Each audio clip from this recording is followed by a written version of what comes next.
Hello, great tens. Good morning. I hope you guys are fine today. Have a good day.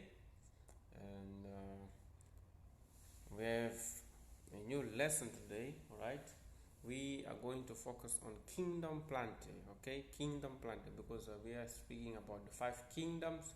We have already spoken about Monera Kingdom, okay? Also known as the bacteria kingdom. We also spoke about Protista kingdom. So today, let us just focus on only one kingdom. In this case, we are going to focus on Kingdom Plantae. Okay. So first of all, here we are dealing with plants. So they belong to this kingdom. So green plants, they are eukaryotic organisms. Okay, and they are the dominant photosynthetic group on land. Dominant photosynthetic eukaryotic group that lives on land. Okay, so in terms of photosynthesis, when it comes to photosynthesis on land, we've got green plants. We've got plants. Okay, guys, we've got plants. They are the ones that photosynthesize. What is photosynthesis? Is simply to transform light energy, in this case sunlight energy, into chemical energy. Okay, so all energy on our planet is coming from the sun, directly from the sun to the plants via that transformation. Okay, there's transformation of energy from light energy into chemical energy. So we call those that can do that as photosynthetic. Why? Because they can use light as source of energy. So they are photosynthetic organisms. So green plants are photosynthetic organisms. All right. So by the way, photo is a prefix that means light. Okay. Synthesis meaning production. Synthesis meaning production. So actually producing energy by just transforming one type of energy into another type of energy. Okay, so there are many groups of plants, the simplest to the complex. The simplest group of plants, the simplest group, they are called bryophytes, where we find mosses, right? We find mosses. We also have lots of other examples you can see there. Okay, from mosses to flowering plants. Okay, we actually group them into different categories. Okay, so very important. In terms of characteristics, plants, of course, they are eukaryotic organisms. Okay, their cells are eukaryotic, which means that their cells have got a true nucleus. Their cells have got a nucleus that is surrounded by a double membrane. So we call it nuclear double membrane. All right, eukaryotic organisms, because their cells are eukaryotic. All right. And also you have to understand that they are multicellular, of course. Okay, more than one cell. They're made up of more than one cell. So thousands upon thousands, millions upon millions of cells, or even more. So multicellular organisms. Okay, which means more than one, more than two cells, more than. Okay, so cell walls of these living organisms are made up of cellulose. Okay, so it's important to classify plants according to the substance, the organic substance that makes up cell walls, because there are different substances that make up the cell wall in different organisms. In the case of plants, cellulose is the one that makes up the cell wall, because we said that, for example, bacteria is peptide or glycan. Okay, and fungi, we're going to speak about fungi. Okay, you'll notice that there's another kind of substance. Okay, so we already spoke about bacteria, so it's peptidoglycan for bacteria. So for plants, we've got cellulose. Fungi I won't tell you now because we are going to speak about fungi later on, right? So they can photosynthesize. That's also another characteristic of plants. Okay. So we below kingdom we've got what is called division. Division corresponds to phyla when we speak about animals. Okay, we say phyla, which is plural, Phyla plural, and phylum, Phylum singular. So in plants we normally use the word division, not phyla, division. Although some are now using like the word phyla, but normally it's division. So we've got three main divisions of plants. Okay, so we've got bryophytes. Okay, where we have mosses and liverworts. Okay, those are bryophytes. We've got rhydophytes. Okay, where you find ferns there, and the last group is spermatophytes. Spermatophytes coming from spermatophytes. Sperm meaning seed. Okay, sperm means seed, so spermatophyte. So they are seed producing plants. Okay, so all plants that produce seeds are classified as spermatophytes. So that tells you that the previous groups that I mentioned are seedless. Okay, they don't produce seeds, they don't bear seeds. You see, so bryophytes and rhydophytes, they don't produce seeds, right? They are not seed producing plants, they're seedless. So those plants that produce seeds are known as higher plants. Okay, so all higher plants they produce seeds. Okay, their tissues has got what is called lignin. Okay, so they've got lignified tissue. Okay, they also have what is called vascular tissue. Okay, which is used for conducting water, minerals and products of photosynthesis. So let us go back to bryophytes. So in characteristics, they are small. They grow up to maximum 20 centimeters. Actually below. Most of them they can't even reach 20 centimeters. Okay, they're small, less than 20 centimeters.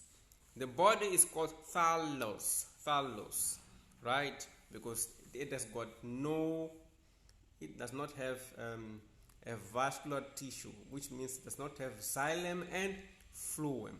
Xylem and phloem are the vessels that transport water and food. Xylem transports water and phloem transports food that is produced in the leaves. Okay, but that's a story for another lesson. Okay, so then they have no specialized vascular tissue, which means they have no xylem, nor do they have phloem.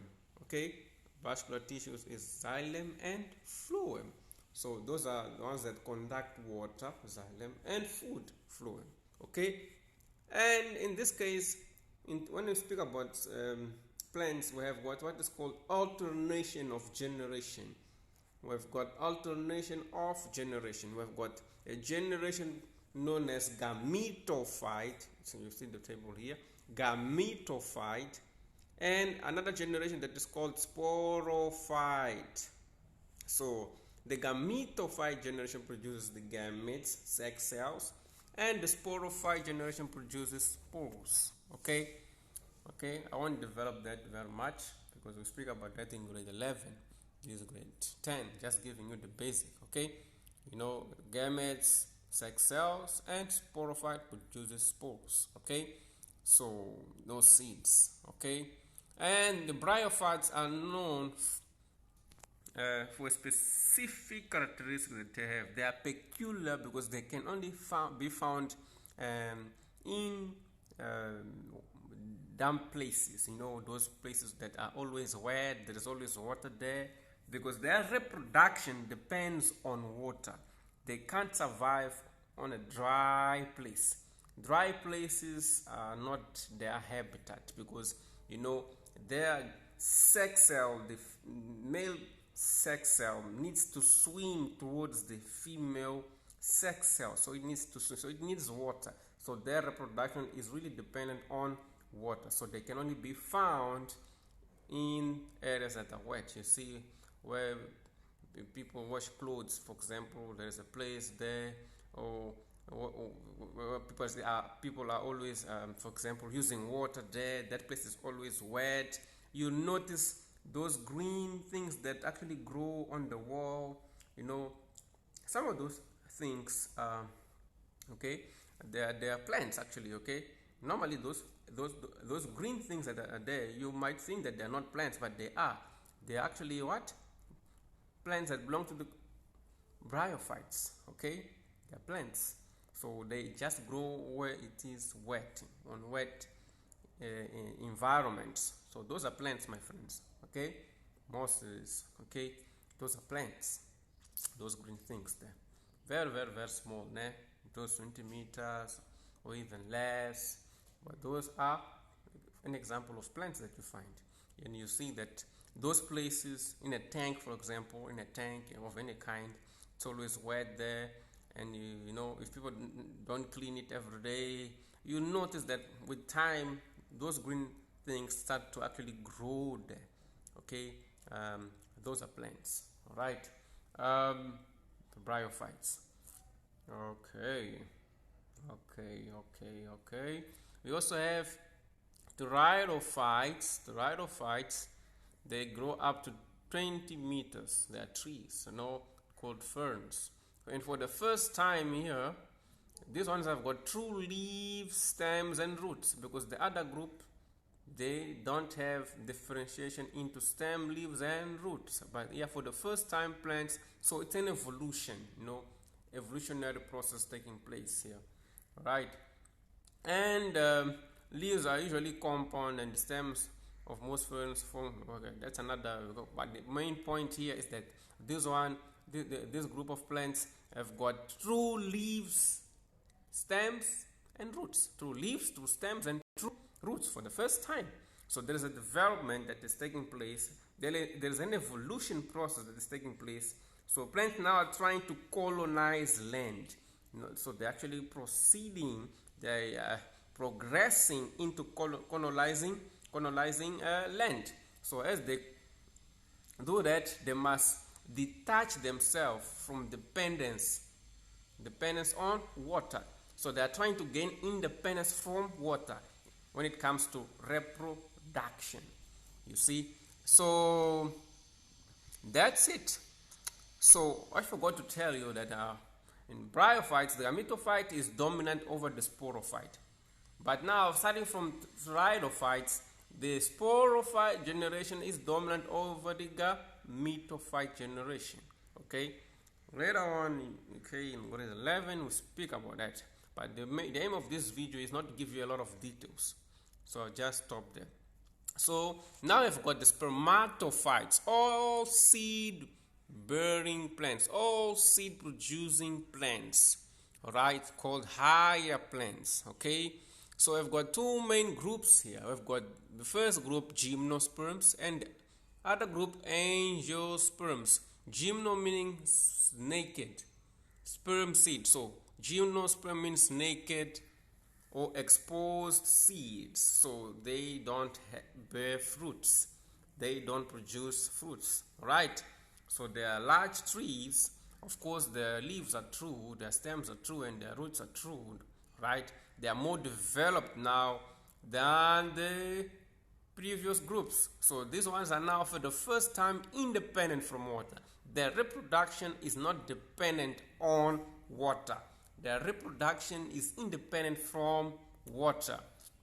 And for the first time, No, for actually, you know, I forgot to mention also that rhinophytes, because they've got a vascular tissue, which means they've got a xylem and a phloem for transportation of water and food. There is another name that we give, all right? So to these plants. We call them tracheophytes. Written here on the table, you can just check. Tracheophytes. So from rhinophytes up to spermatophytes, if we join the rhinophytes and spermatophytes together, we classify them into one group. We call them tracheophytes. So which means that they contain, right, xylem and phloem, right? Xylem and phloem, okay? That's very, very important, okay? Very, very, very important, right? And when it comes to angiosperms, they're also known as flowering plants, okay, with enclosed seeds. So they produce fruits that enclose the seed. Okay, they range from very small to very large trees. Okay, of course their roots are true, their stems are true, their leaves are true. Okay, they actually, when you say true, they're actually roots, they're actually stems, they're actually leaves, not what happens in the bryophyte group. Okay, so enclosed seeds in fruits, and the seeds are waterproof. Okay, waterproof seed coat called tester, and not confined to damp places. I told you that now the spermatophyte group is independent now from water for the first time. All right. So what is the evolution process here? The evolution process is, first we've got bryophytes that kind of develop from algae, so they still depend on water. Then rhinophytes, now they've got vascular tissue, so they're trying to gain independence from water for their reproduction. And then after rhinophytes, have got gymnosperms, right? Their seeds are naked, exposed. And then the most developed group of plants, angiosperms, also known as flowering plants. Okay, very, very important. So you see here division bryophyta, division rhinophyta, right? And the division of spermatophyta, where you find the gymnosperms and the angiosperms. That's the classification of plants, which means that then we classify plants according to the absence of presence of vascular tissue, okay, according to the absence or presence of seeds, if they can produce seeds or not. So you understand the point here that was used to classify them in terms of their habitat. You see, yeah. So this is an example of bryophyte, a moss. You can see when I say gametophyte is the independent generation, and the sporophyte is the dependent generation because of this. You notice that the sporophyte grows on top of the gametophyte. So the gametophyte is the one that produces gametes. You see, so the sporophyte cannot survive without the gametophyte, right? You see there are roots. There are no roots here. It's called rhizoids, just to anchor them to the ground. You see, rhizoids is just used to anchor them to the ground. And there is no true stem, true leaf here, and you can see that. Okay, that's very important. Here is an example of a spore of a fern, talking about the sporophyte generation of it. For the first time, the sporophyte generation is independent, and the gametophyte depends on the sporophyte generation. Okay, so this is a fern, right? And it has got roots now called adventitious roots. Okay, so it looks like that. I think you have got this kind of plants in your garden. Okay, you've got sorrows underneath the leaf. soils with spores there and so on. That's a lot of details that we don't want to mention now. Otherwise, this video is going to be long and we are going to confuse you with a lot of things. You know, science has got a lot of things.